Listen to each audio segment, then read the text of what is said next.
Hey guys, I want to talk. Nerfs have been live for about 3 days now, and I want to talk about some of the winners, especially the off-meta winners, the decks that were not good before, were not played before, that are blowing up, or at least good now in theory, that have a strong win right now. And we'll talk at Legend and Top 1000 Legend. But first we'll start at Top 1000 Legend, and we'll go over some of the decks that are performing quite well, and that were just not even seen in the meta before. And first I want to go with Libram Paladin. It's the deck. I just had a video. I expected it to be good, and it looks like I was right. That's why I kind of put out that video earlier. And interestingly enough, if you go to on the balance patch and you sort by win rate, my version is the best one. So the one that runs the noble mounts, which surprised me. But yeah, so apparently noble mounts are the nuts. I did think they were pretty good in testing, and it looks like this version is performing the best. So I see there are a lot of versions. There's sort of the generic, let's put watch posts and everything. But I feel noble mount is just really good card that just makes sense in the deck. So I expect totally go and just play that version. And it's one of the best decks, if not the best deck in the game right now. So next, let's go to meta. I want to talk about some other winners. So you can see Top 1000 Legend. We'll go first, and we'll go also later on to some Legend decks that are great for getting to Legend, and maybe early Legend, but maybe once you get up to the high level, I think they get worse. But you can see a lot of things like Quest Rogue, while not as good before. I think largely it's doing well because it has a great Paladin matchup. Being able to sap a Libram minion is really good. So it's kind of, I feel this deck, one, everything got weaker, and also the meta is shifting. I think that's interesting. But you could see Evolve Shaman and Big Warrior. What? These decks are doing really well, apparently. Now, I've barely seen any Evolve Shaman. I'm still not convinced. I played that deck on stream last week, and it was just like rolling the dice, like daddy needs a new pair of socks, or I don't know. I think that's a SpongeBob quote. But bottom line is it's very much gambling. So if you like gambling, and you don't want to lose your house in Vegas, you just want to play some Evolve Shaman, it's actually good right now. So I played it once. It felt like it's hard to know. I think I had about 50% win rate at High Legend, which is something. But I'm a little surprised myself. But somebody did get #1 Legend with this deck last expansion, so I haven't quite learned the skills, but it definitely looks interesting. Big Warrior doing really well, apparently, and this is largely does really well against even some of the top meta decks. So you can see Big Warrior does well against Fel DH, which is very popular, and it does really well against Garrote Rogue. So even though it's not as good against the Quest Lifesteal at the High Legend, you can see it goes down, and I just know so many players who get so good at that deck. But this is a deck that is actually doing well, and literally doesn't use any of the buffed cards. It's really just a shifting meta. So I looked, and I know somebody came up with a Morgue list that I thought looked really interesting. So if we sort by win rate, I'm too curious to see. So looks like some of the normal ones, but I kind of was curious to see how the Morgue ones are doing. So it looks like the Morgue ones aren't doing as well. But there's a lot of, let's see, we start by Big Warrior, and we can see, there's the ones that run interesting, these Shipyard Colossus. So I was playing a list, and it was often you would just draw your minions too quickly.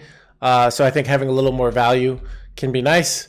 Having this Shipyard seems like a nice touch, a good thing to pull off. Grunt, the other very old version, really has just Troublemakers and Rattlegore.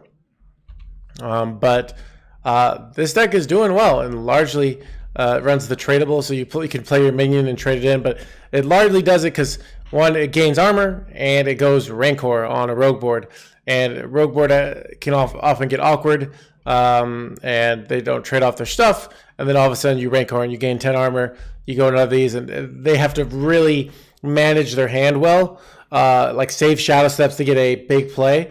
Still very winnable if you're a good Garo player, but like you have to be playing really well. The combo element is very tough. You have to save stuff, so this deck doing really well right now. So,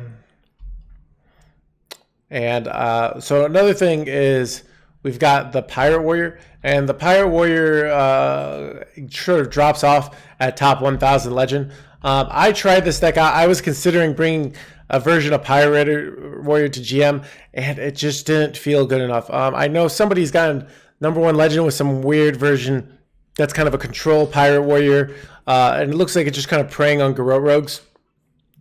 But bottom line is the quest is it's just kind of very arena-y. But I think this could still be a solid deck for getting to legend. But I don't think it's top tier at all. Which just shows you it got these really overstated minions. This 3/4 is really good. But if you don't have a powerful win condition, the way like Warlock has a powerful win condition, or Mage has a powerful win condition, even Quest Hunter. Oh, that's another one. We'll get it right there. So. But Pirate Warrior, it's kind of okay, but it's just, in my opinion, not that strong overall.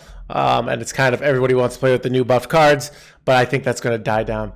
But one last one, and this is something I need to learn, but I've seen players do well with it. It's a good deck, Quest Hunter. Everybody thought this deck was going to be good, then it was shitty. Now it's actually good.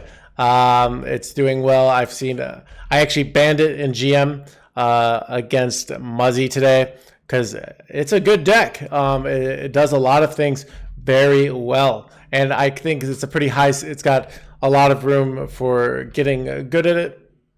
So, but yeah, it's I really am not familiar with this deck, so I'm going to be leaving lists for all these decks. One I recommend, but if I had to say, if you have a different one you like, try that. I don't have the expertise in that deck. I haven't played it much. I've played like 3 games with it, so it's a thing. But it's something I definitely need to learn because it actually looks strong. So those are some of, I think, of the big meta winners. You can see we have a lot of decks doing well in the post-nerf world that were just garbage before. So, I can see, like, I don't think Libram Paladin was good before. I think some people had success with it. Big Warrior was just absolute garbage, in my opinion. And so, but a lot of these decks are doing quite well. We can see also some of the big meta losers. Aggro Shadow Priest in shambles. Everybody knows, can it survive a Lucia? This is even worse than I expected. I expected this deck to be tier 3, but it's just garbage now. So yeah, one other thing I'd say at Legend, if you're trying to get to Legend, there's a few other decks I would recommend.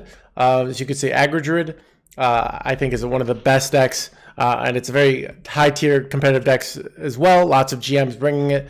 And Deathrattle DH is a deck that I think is simple. I don't like.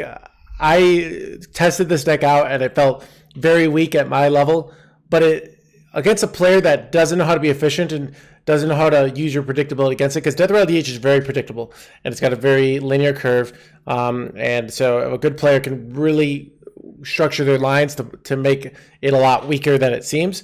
But if you're just trying to get to Legend, you spend mana, you play minions, you do good stuff. So, anyways, wanted to show you some of those decks and some of those ideas. I've got but I'm gonna have some lists below of lists I recommend for some of these decks. But like I said, a lot of them I haven't tested myself. So these are just kind of my general opinion, but I could easily be wrong. So if you're like, no, I actually think this card is better, go ahead and do that, so also one thing is, if I put a card that you don't have, let's say you can always go, and even if you don't have H3, you get the bronze through gold, and you can kind of, let's say you're looking for, I put a Evolve Shaman, and let's say you don't have Fireheart, which she's pretty good. You could always like look at other lists and find a replacement. So you could see, okay, what's the list? Oh, this one runs Broom. Maybe I just put Broom in. Usually some strong cards you can see, I bet, but you can see some of these cards,